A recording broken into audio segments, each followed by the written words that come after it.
ఇదివరకు ఏ ముచ్చట తెలవాలన్నా పోయి అరుచుకునుడో లేకుంటే ఉత్తరాలు రాసి తెలుసుకుండో ఉంటుండే. ఇక టెక్నాలజీ పెరుగుడు పల్క ఫోన్లు అగ్వకే దొరుకుట్లా ఇప్పుడు ఏ ముచ్చటనైనా అరచేతులనే ఆనస్తున్నది.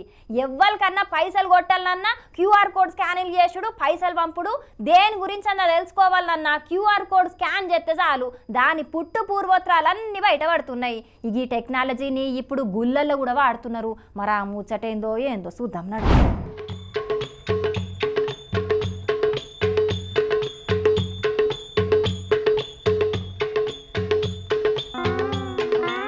చూసి రానుల్లా క్యూఆర్ కోడ్ మీద ఏం రాసున్నదో. ఆలయ దర్శనం మీద మీ అభిప్రాయం క్యూఆర్ కోడ్ ను స్కాన్ చేసి తెలుపగలరని రాసి అవిటిని గుళ్ళే అక్కడక్కడ పెట్టిండ్రు. చిన్న తిరుపతిగా పేరు పోయిన ఏలూరు జిల్లాలున్న ద్వారకా తిరుమల శ్రీ వెంకటేశ్వర స్వామి ఆలయంలో అధికారులు ఈ ఏర్పాట్లు చేసిండ్రు.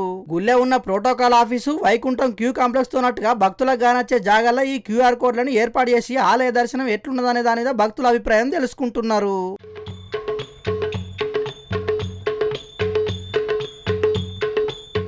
ఇక్కడ ఒక కాన్నే కాదు, రాష్ట్రంలో ఉన్న కడమ ముఖ్యమైన దేవాలయాల సుతం ఈ కార్యక్రమం చేస్తున్నారు.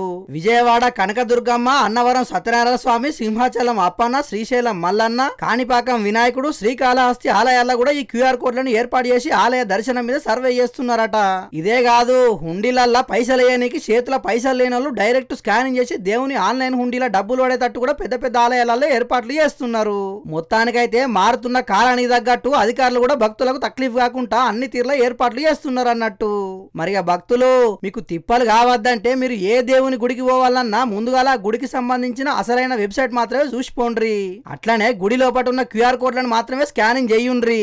దేవుని పేరు మీద బయట ఎక్కడన్నా పెట్టిన స్కానింగ్ చేస్తారంటే మాత్రం మీ ఖాతాలున్న పైసలన్నీ ఊడప్పైతాయి. అసలుకే ఈ మధ్య సైబర్ మోసాలు ఎక్కువ అవుతున్నాయి కాబట్టి ఈ ఆన్లైన్ ముచ్చట్లతో జర పైలమ్మరి.